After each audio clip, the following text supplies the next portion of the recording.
Hello. Welcome to the Every Story Matters channel.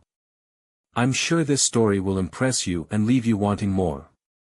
When Emily and I first set foot in the house, it felt like the beginning of a dream. After years of saving, sacrificing late nights and weekends, we'd finally purchased our perfect home, a charming 3-bedroom house with a picket fence and a yard big enough for the garden Emily always wanted. The neighborhood was quiet, the kind of place where kids rode their bikes in the street and neighbors waved hello as you passed by. Emily was glowing with excitement, walking from room to room with that unmistakable sparkle in her eyes. "This is it, Liam," she said, wrapping her arms around me in the empty living room. "Our new beginning." "Yeah," I agreed, pulling her close. "Our forever home." It didn't take long to meet the neighbors. On our first day, Daniel from next door stopped by to introduce himself. He was tall, fit, and had an easy charm about him that immediately put you at ease. He brought over a bottle of wine as a housewarming gift, flashing a perfect smile that seemed like it belonged in a magazine ad. "Welcome to the neighborhood," Daniel said, extending his hand. "I'm Daniel. If you ever need anything, tools, advice, or just a drinking buddy, I'm your guy." I liked him immediately. He seemed helpful and friendly, and it was comforting to know we had someone like him next door. Emily seemed to like him too, laughing at his jokes and chatting easily as he stayed to help us move a particularly heavy couch. Over the next few weeks, life fell into a rhythm. Emily and I spent our weekends unpacking boxes, arranging furniture, and decorating the house. I started my new job, commuting an hour each way, while Emily worked part-time from home. It was everything we had worked so hard for, and I couldn't have been happier. But something shifted not long after we settled in. Daniel began stopping by more frequently. At first, I didn't think much of it. He'd swing by to return a borrowed tool or invite us to a neighborhood barbecue. But soon, I noticed that his visits seemed to align with when I wasn't around. He'd show up in the afternoons while I was at work, and Emily's tone when she mentioned him began to change. "Daniel's so handy," she'd say casually over dinner. "He helped me fix the sink today." Or, "Daniel's got the most amazing garden. He said he'd show me how to grow tomatoes like his." I brushed it off at first. Daniel was just a friendly neighbor, and Emily had always been outgoing and warm with people. But a nagging feeling started to creep in, a quiet voice in the back of my mind that I tried to ignore. It wasn't until one Saturday morning, as we sat on the porch drinking coffee, that I noticed something odd. Daniel's car pulled into his driveway, and Emily's face lit up in a way that made my stomach twist. She excused herself to go inside, but instead of staying in the kitchen, she lingered near the front window, peeking through the curtains as Daniel unloaded groceries. "Everything okay?" I asked, trying to keep my tone light. "Yeah, just remembered I have a call to make," she said, flashing me a quick smile before disappearing upstairs. I sat there, staring into my coffee, trying to shake the unease that had taken root in my chest. It was probably nothing, I told myself. Just my imagination. But deep down, I knew something wasn't right. It was subtle at first, easy to dismiss as coincidence or paranoia.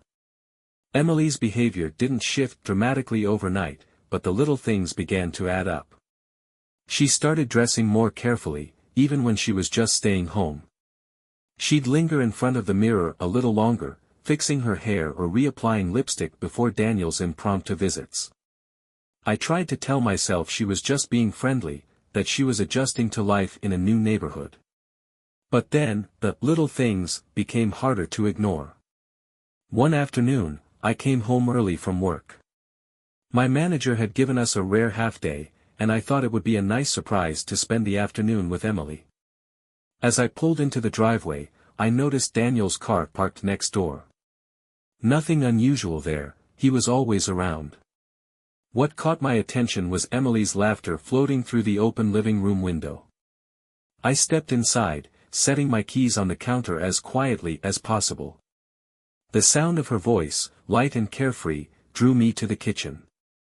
There they were, Emily and Daniel, standing close as they chopped vegetables together. She was laughing at something he said, her hand lightly brushing his arm as she reached for a bowl.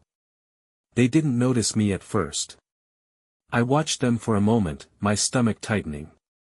It was innocent enough, at least, it looked that way. But something about the scene felt off, like I was intruding on a moment that didn't belong to me. "Hey," I said, forcing a smile as I stepped into the room. Emily jumped, spinning around to face me. "Liam. I didn't hear you come in. What are you doing home so early?" "Surprise," I said, trying to keep my voice steady. "Figured we could spend the afternoon together." Daniel's expression didn't falter. He flashed his usual easy smile and held up the knife he was holding. "You've got a great cook here.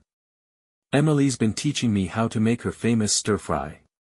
Emily nodded quickly. "Yeah, Daniel wanted to learn, and I figured, why not? I thought you'd be home late, so I didn't think you'd mind." The words came out rushed, almost offensive. I shrugged, masking the growing knot of unease in my chest. "Sure, no problem. I'll just let you finish up." As I left the kitchen, I couldn't shake the feeling that I'd walked in on something I wasn't supposed to see. Later that night, as Emily and I sat on the couch watching a movie, her phone buzzed with a message. She glanced at it and quickly flipped the screen face down. "Who's that?" I asked casually. "Oh, just Karen from work," she said, her voice tight. She wanted to know if I'd help her with a project. I nodded, but the doubt lingered.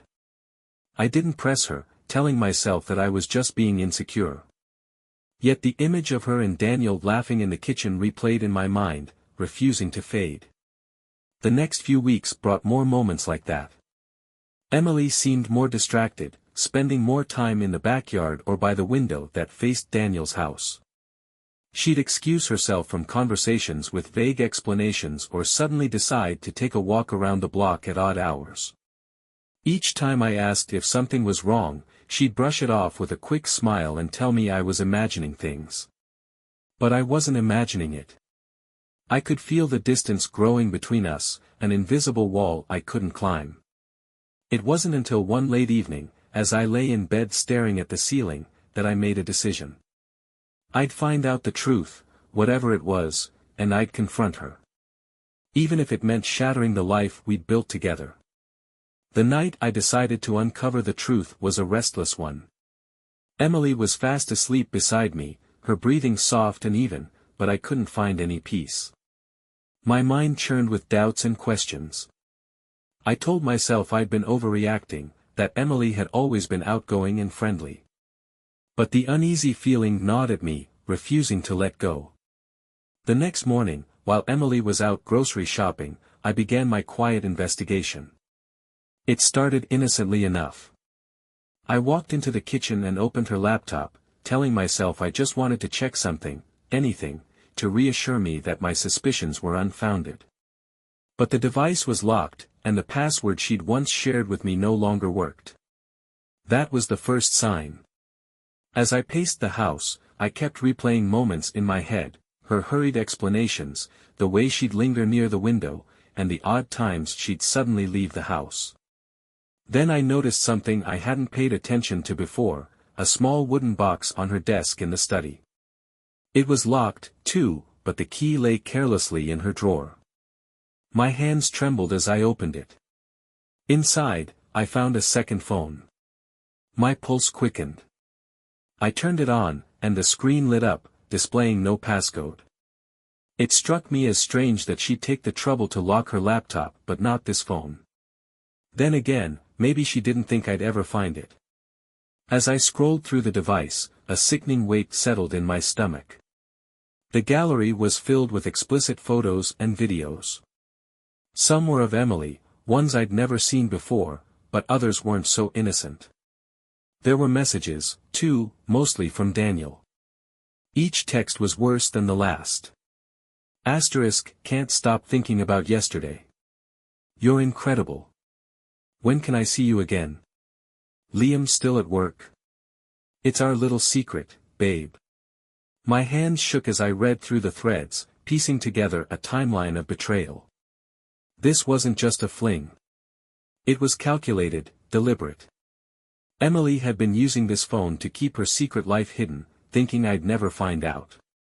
For a moment, I sat in stunned silence, the weight of the betrayal pressing down on me like a physical force. My wife, the woman I had trusted implicitly, had been lying to me for God knows how long. And Daniel, the man I'd welcomed into my home as a friend, had been the willing accomplice. But as I kept scrolling, I stumbled across something that made my blood run cold. There were photos of another woman, one I didn't recognize, alongside similar explicit messages. Daniel had been playing the same game with her, just as he had with Emily.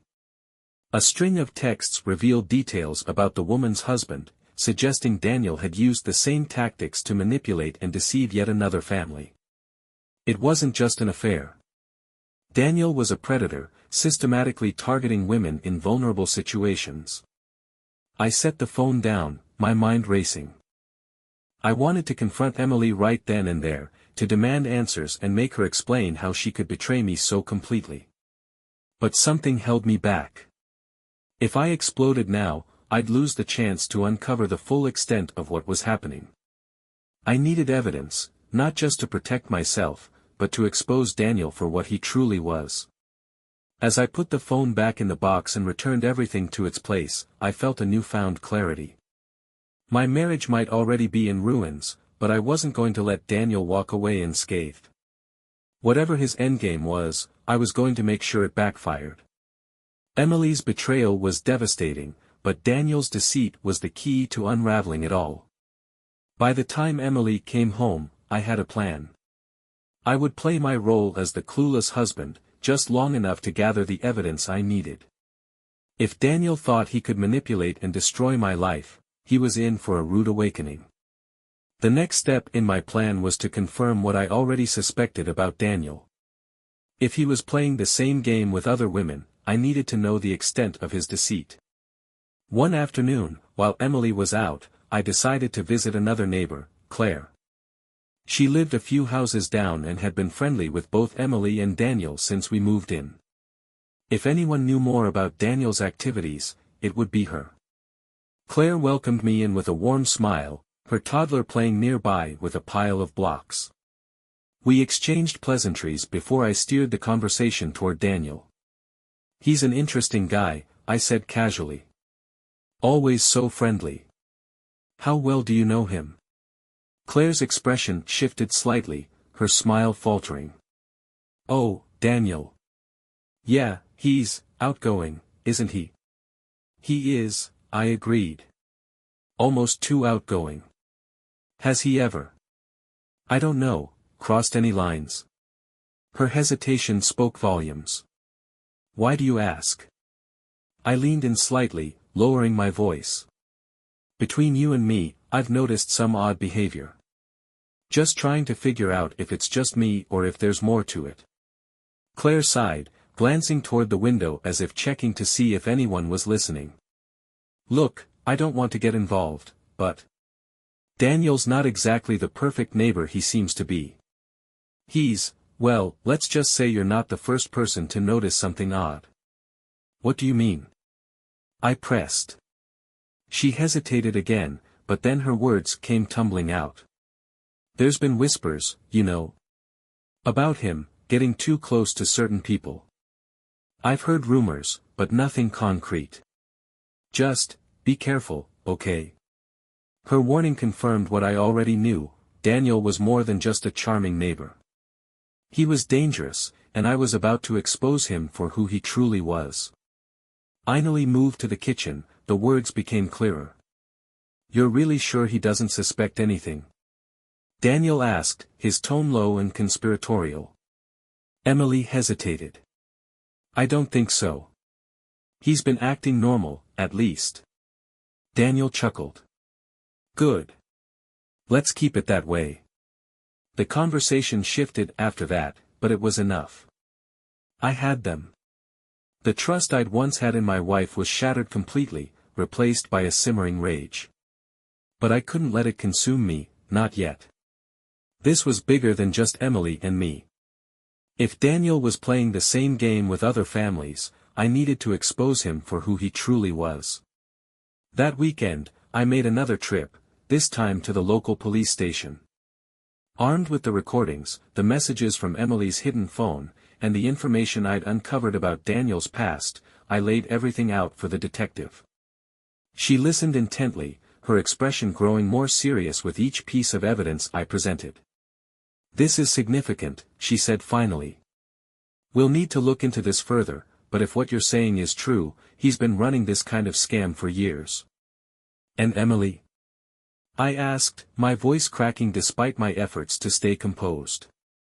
"What happens to her?" The detective's gaze softened. "That depends.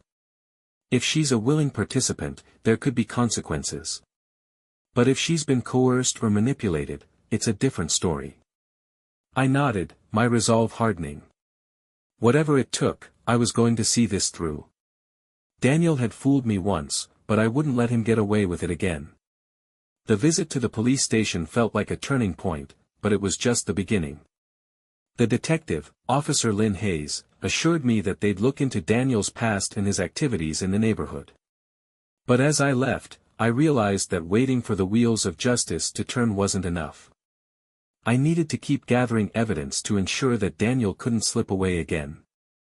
That evening, I reviewed the footage and audio recordings again, meticulously cataloging every detail. The betrayal was excruciating to watch, but I forced myself to focus. I caught snippets of conversations that hinted at Daniel's manipulative tactics. He'd flattered Emily, made her feel special, and subtly convinced her to keep their interactions secret. His words dripped with practiced ease, the kind of charm designed to disarm and control.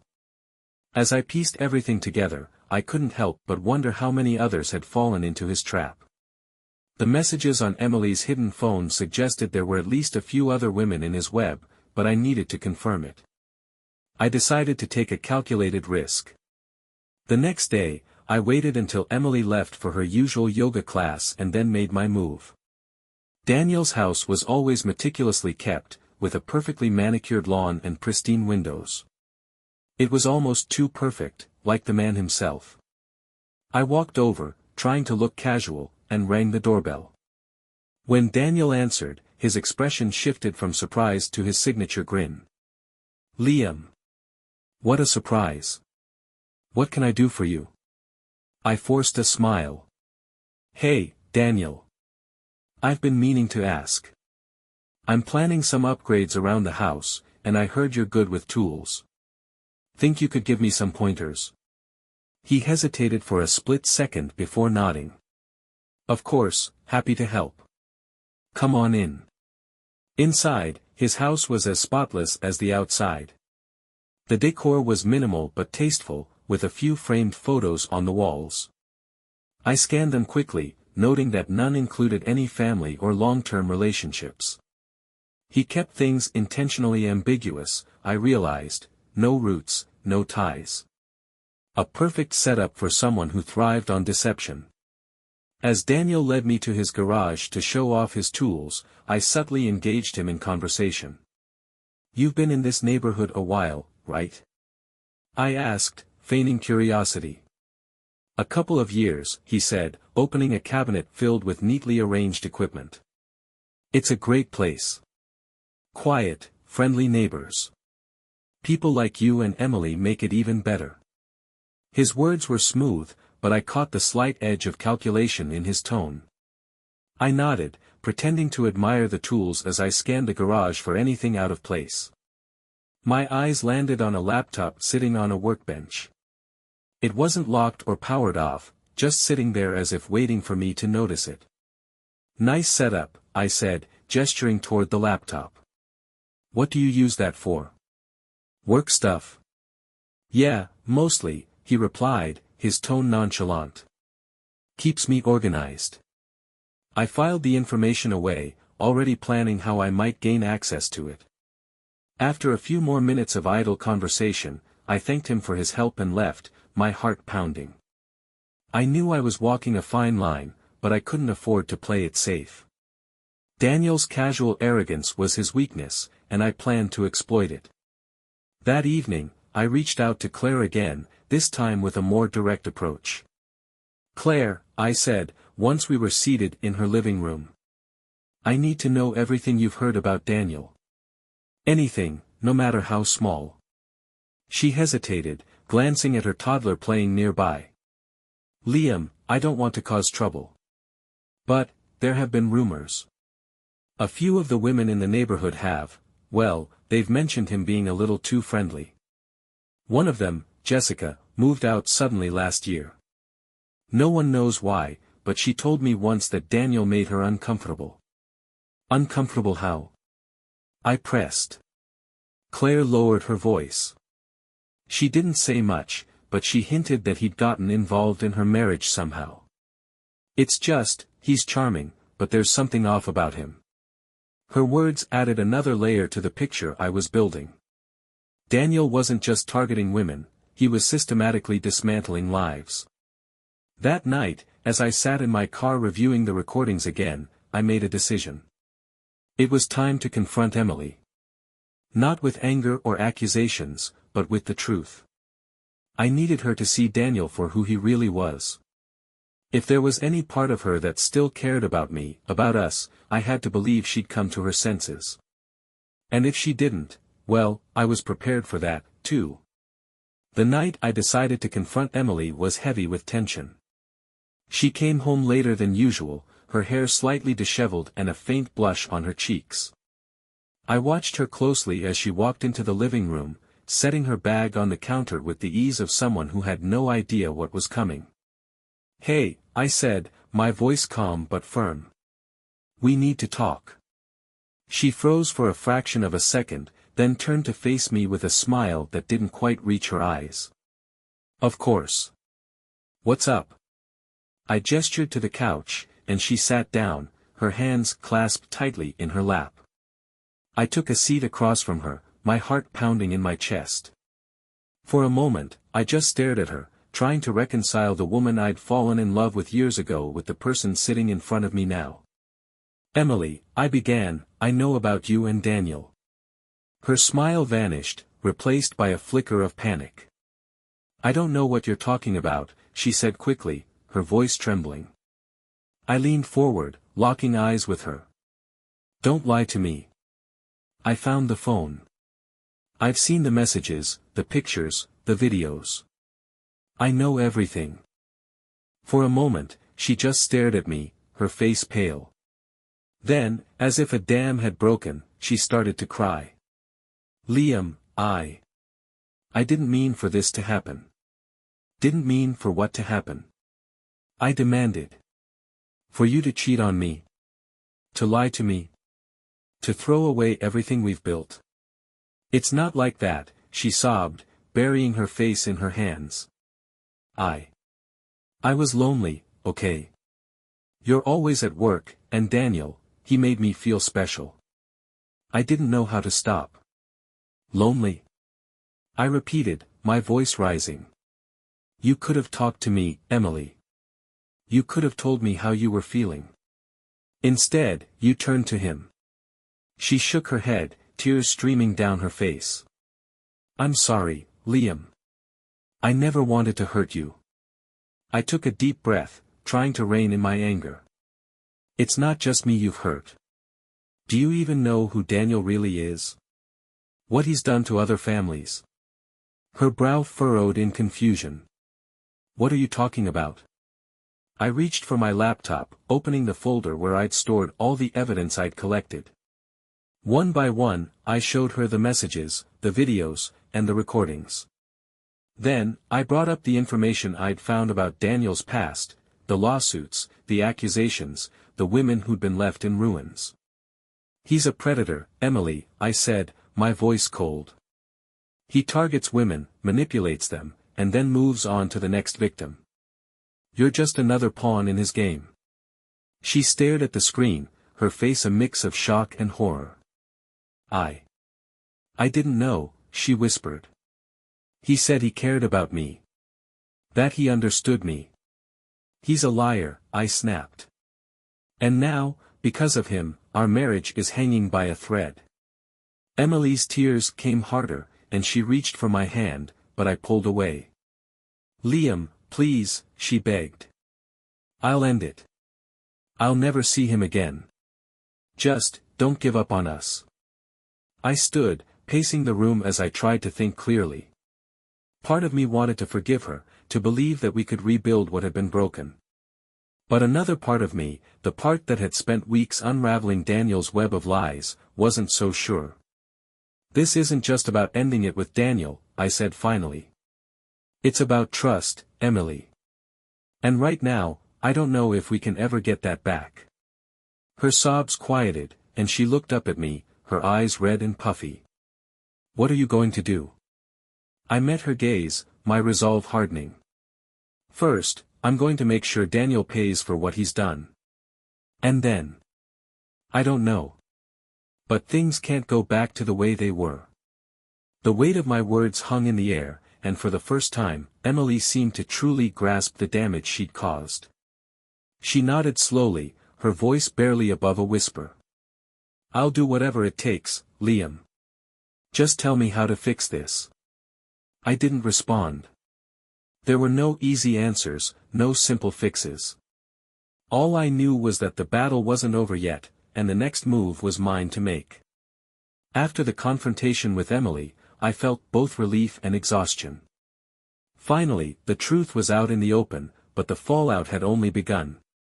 While Emily promised to cut all ties with Daniel, I knew I couldn't leave things at that. Daniel's manipulative games had to stop, not just for my sake, but for everyone he'd hurt. The next morning, I reached out to Officer Hayes to update her on the situation. I provided additional recordings, including Emily's tearful confession and Daniel's voice from their interactions. The detective's tone grew sharper as she listened. This guy's been careful, she said. He's left just enough plausible deniability to slip away in the past, but with what you've given us, we might finally have enough to corner him. I hung up feeling a flicker of hope. Still, I couldn't shake the need to do more. Waiting for the police to act felt like standing on the sidelines while the game played out. If I wanted justice, I had to stay in the fight. That's when I decided to speak to the other neighbors. It was a delicate balance. I couldn't outright accuse Daniel without risking backlash or defamation, but I could ask questions, plant seeds of doubt, and encourage others to come forward. I started with Claire, who'd already hinted at Daniel's unsettling behavior. She opened the door cautiously, her toddler clinging to her leg. Liam, she said, her voice wary. Everything okay? I need your help, I said, cutting straight to the point. It's about Daniel. Her eyes darted to the street, as if expecting him to appear at any moment. What about him? I stepped closer, lowering my voice. You were right about him. He's been targeting people, my family included.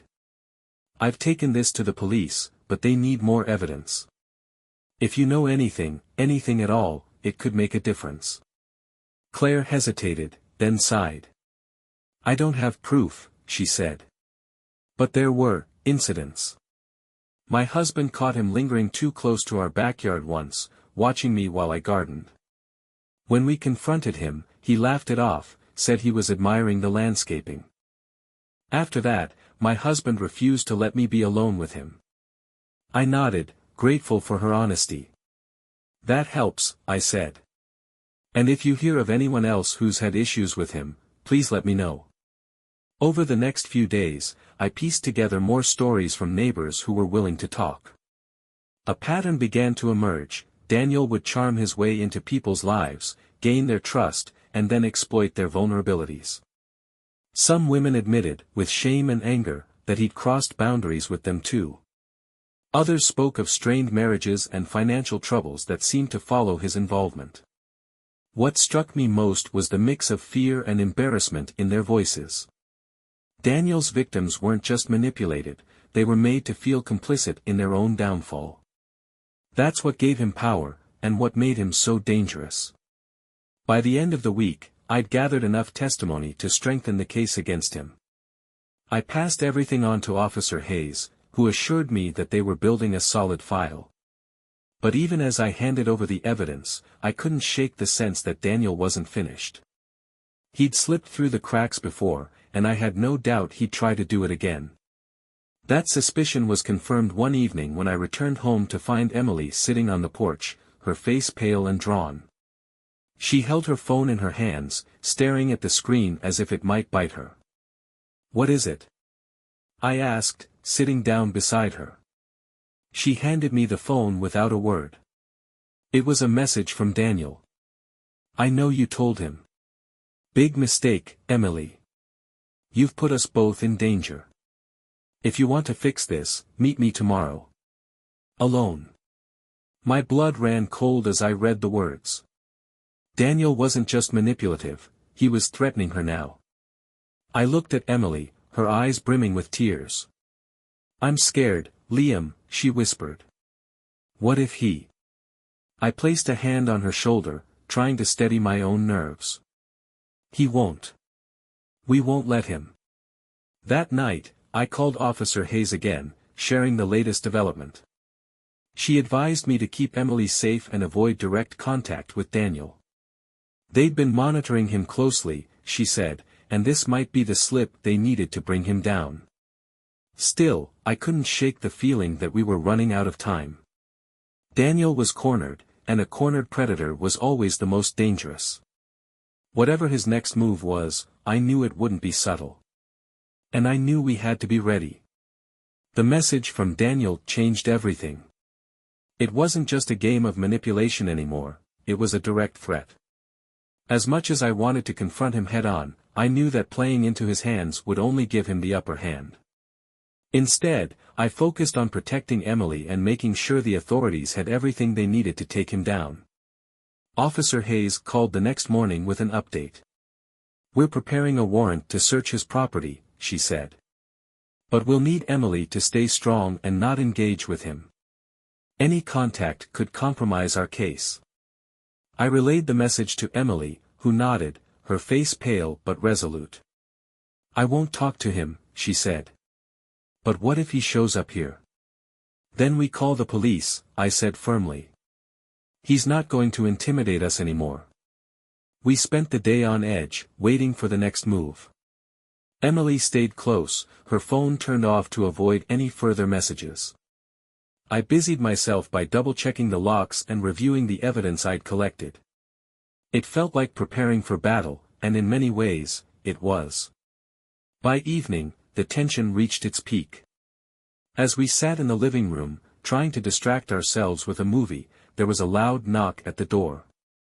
Emily tensed beside me, her hands clutching the blanket.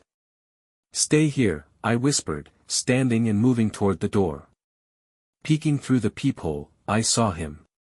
Daniel stood on the porch, his smile nowhere to be seen. Instead, his expression was dark, his eyes scanning the house as if daring me to let him in. "Liam," he called out, his voice sharp and demanding. "We need to talk. Now." I took a deep breath, my hand gripping the doorknob. "Go away, Daniel. You're not welcome here." "Don't be like that," he said, his tone shifting to something almost pleading. "I know Emily's in there. I just want to clear the air." "There's nothing to clear," I replied. "You've crossed the line, and we're done. Leave before I call the police." Silence followed, and for a moment, I thought he might actually listen. But then his voice dropped, low and menacing. "You think you can just shut me out? After everything?" "Yes," I said, my voice steady. "Now leave." He lingered for a moment longer, and I could feel his anger radiating through the door. Finally, he muttered something under his breath and turned, stalking back to his car. I watched as he drove away, my heart pounding in my chest. Emily appeared at my side, her face pale. "What did he say?" "Nothing that matters," I said, wrapping an arm around her shoulders. "He's gone for now, but we're not taking any chances." The next morning, Officer Hayes called with good news. The warrant had been approved, and they planned to execute it that afternoon. She encouraged us to leave the house for a few hours to avoid any potential confrontation. We packed a bag and headed to a nearby cafe, trying to pass the time while the police did their work. Emily was quiet, her hands wrapped around her coffee cup as she stared out the window. "Do you think they'll find enough to stop him?" she asked, her voice barely above a whisper. "I do," I said. "He's made too many mistakes this time. They'll get him." By evening, we received the call. "We found significant evidence," Officer Hayes said, her tone triumphant. "Financial records, explicit photos, and messages, enough to tie him to multiple victims. He's in custody now." Relief washed over me, but it was tempered by the reality of what lay ahead. Emily and I still had a long road to rebuild the trust that Daniel had destroyed. But for the first time in weeks, I felt hope. When we returned home that night, the house felt different. The weight of Daniel's presence was gone, replaced by a tentative sense of peace. Emily turned to me, her eyes filled with a mix of guilt and gratitude. "Thank you," she said. "For not giving up on me. On us." I nodded, though I wasn't sure if I fully believed her yet. The scars of her betrayal were still fresh, and forgiveness would take time. But as I held her close, I knew one thing for certain: Daniel's reign of manipulation was over, and we were finally free to start healing. Daniel's arrest sent shockwaves through the neighborhood. The facade he had carefully constructed crumbled in an instant, exposing the web of deceit he had spun over the years. News spread quickly, and within days, nearly everyone on the block knew the truth. The same man who had charmed his way into their lives had been preying on their trust and vulnerabilities. Emily and I couldn't escape the scrutiny. Neighbors who had once waved cheerfully from their porches now avoided eye contact. Claire's words echoed in my mind: "He's not exactly the perfect neighbor he seems to be." Emily tried to put on a brave face, but I could see how the judgment weighed on her. One afternoon, as we walked to the mailbox, we passed a group of neighbors chatting on a driveway. Their conversation stopped as we approached, and though they said nothing, their silence was louder than any words. "I can't do this," Emily said quietly once we were out of earshot. "It's like everyone knows." "They do," I admitted. "But they're not the ones you need to worry about." She nodded, but her expression remained distant. I knew she was grappling with more than just the neighborhood's gossip. The weight of her choices and the damage they had caused hung between us like a storm cloud. At home, we received a call from Officer Hayes. "We've built a strong case," she said. "Daniel's facing multiple charges, including fraud, coercion, and invasion of privacy. It's likely he'll serve significant time if convicted." Her words brought a measure of relief, but they also marked the beginning of a new chapter. With Daniel out of the picture, Emily and I had to face the reality of what was left of our marriage. The truth was, the scars ran deep, and no amount of justice could erase them.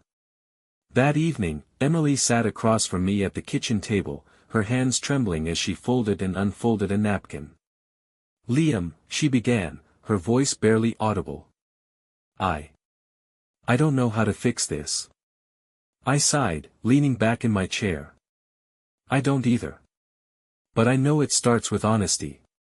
She nodded, tears welling in her eyes. "I've been seeing a therapist," she admitted. "I've been trying to understand why I let this happen. Why I let him." Her voice broke, and she covered her face with her hands. For the first time, I saw not just guilt but genuine remorse. It didn't erase the pain she'd caused, but it was a step toward healing. "I'm not saying I forgive you," I said carefully. "But I'm willing to try. For us." She looked up, hope flickering in her tear-streaked face. "Thank you," she whispered. "I promise, I'll do whatever it takes." The next few weeks were a mix of progress and setbacks. Emily threw herself into therapy, working to address the insecurities and doubts that had made her vulnerable to Daniel's manipulation. I focused on rebuilding trust, though it was far from easy. Every time her phone buzzed or she left the house, a part of me wondered if the cycle would start again. Meanwhile, the neighborhood slowly began to heal. Claire reached out, offering support and sharing updates on how others were coping with the aftermath of Daniel's arrest. She even organized a small gathering to address lingering fears and rebuild a sense of community. It was awkward at first, but as people shared their stories, the tension began to ease. One evening, as Emily and I sat on the porch, she turned to me with a tentative smile. "Do you think we can ever get back to where we were?" I thought about her question, about the love we'd once shared and the pain that had followed. "Maybe not where we were," I said. "But maybe somewhere better. If we're both willing to fight for it." She nodded, her hand finding mine. For the first time in months, I felt a glimmer of hope, fragile, but real. The road ahead wouldn't be easy, but for the first time, it felt possible to imagine a future beyond the betrayal. Daniel's trial was set for the following month, and Officer Hayes promised to keep us informed. Until then, all we could do was take things one day at a time, rebuilding not just our marriage but our lives. It wasn't the resolution I'd imagined, but it was a start.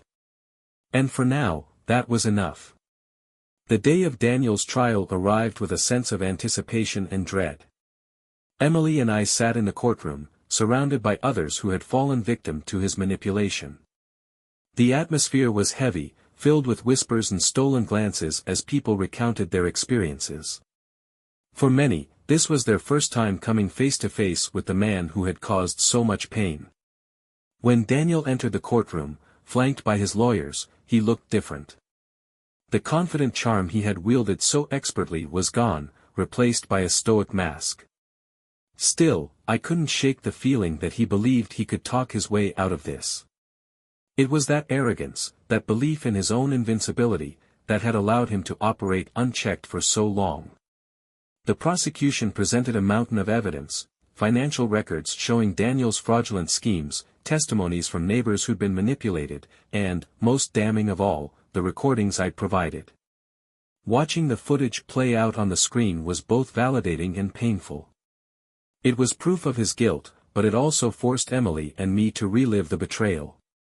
Emily's testimony was a pivotal moment. She took the stand with trembling hands but spoke with a clarity and honesty that I hadn't seen in months. "He made me feel special," she said, her voice steady.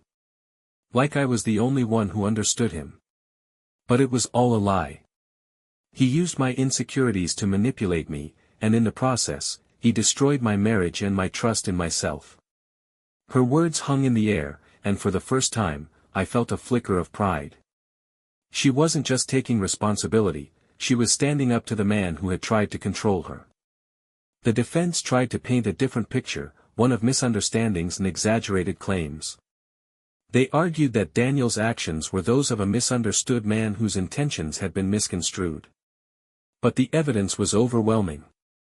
Witness after witness took the stand, each story adding another layer to the web of deceit Daniel had spun. Finally, the jury deliberated. The room was silent as we waited for the verdict. My mind raced with what-ifs, imagining the fallout if he somehow walked free. But when the jury returned, their decision was clear. Guilty on all counts. Relief washed over me as the judge read the sentence. Daniel would face significant prison time, a fate that felt fitting for the harm he had caused. For the first time in months, it felt like justice had been served. As we left the courtroom, the weight on my chest began to lift. Emily walked beside me, her expression a mix of exhaustion and relief.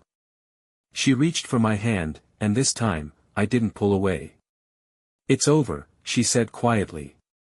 "He can't hurt anyone anymore." "No," I agreed. "He can't." The neighborhood began to heal in the weeks that followed. Daniel's arrest and conviction became a cautionary tale, a reminder of how easily trust could be exploited.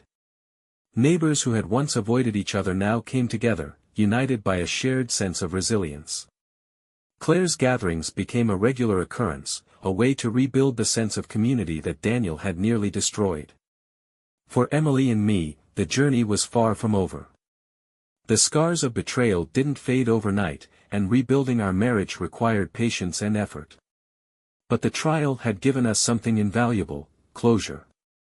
With Daniel behind bars, we could finally focus on moving forward. One evening, as we sat on the porch watching the sunset, Emily turned to me with a tentative smile. "Thank you for standing by me," she said. "I know I don't deserve it, but I'm grateful." I thought about her words, about the pain and anger that had defined the past months. Forgiveness was a complicated thing, something I wasn't sure I could give fully. But as I looked at her, I saw someone who was trying, someone who was willing to confront her mistakes and make amends. "It's going to take time," I said honestly. "But I think we're getting there." She nodded, her hand finding mine.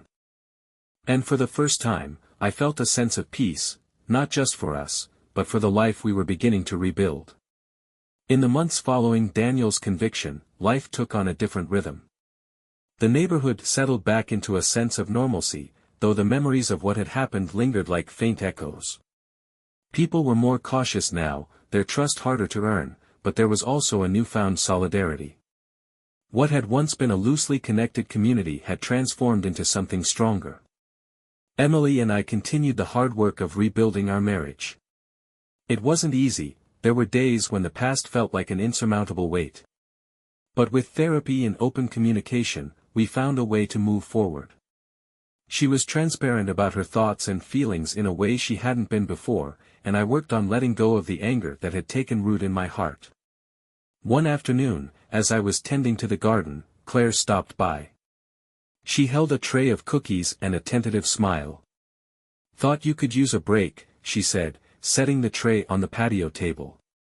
"Thanks," I said, wiping sweat from my brow. "How've you been?" She shrugged, her expression thoughtful. "Better. It's strange, isn't it? How someone like him could make you question everything." I nodded, understanding all too well. "It's a process. But I think we're stronger now. All of us." She smiled. "You're right. And it's good to see you and Emily working through it. Not everyone can do that." As she left, I sat for a moment, looking out at the garden. It was thriving, a mix of colors and textures that Emily had helped design. It struck me as a metaphor for our relationship, something that required patience, care, and constant effort to grow. That evening, Emily and I took a walk around the neighborhood. The air was crisp, the sky painted with streaks of orange and pink. We passed houses where lights glowed warmly through windows, laughter spilling out into the quiet streets. It felt like a different place than it had months ago, but in a way that was comforting. As we turned the corner, Emily slipped her hand into mine. "Do you think we'll ever be completely past this?" she asked. I thought about her question, about the scars we carried and the lessons we'd learned. "Maybe not completely," I said. "But maybe that's okay. It's part of who we are now." She nodded, her grip on my hand tightening. "I want to believe that we can build something better. That we can, make it worth it." "We already are," I said. As we walked, I felt a sense of closure settling over me. The pain of the past hadn't vanished, but it had softened, becoming something I could carry without it consuming me. Emily and I weren't the same people we had been before Daniel entered our lives, but we were still standing, still trying. And in that effort, there was hope. When we returned home, the house felt warm and inviting. Emily went to the kitchen to make tea, and I sat in the living room, letting the quiet envelop me. For the first time in what felt like forever, I felt at peace.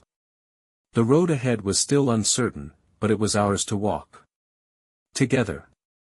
Subscribe to our channel so that your significant other never dares to cheat on you. And don't miss the next story, it's even more shocking than this one.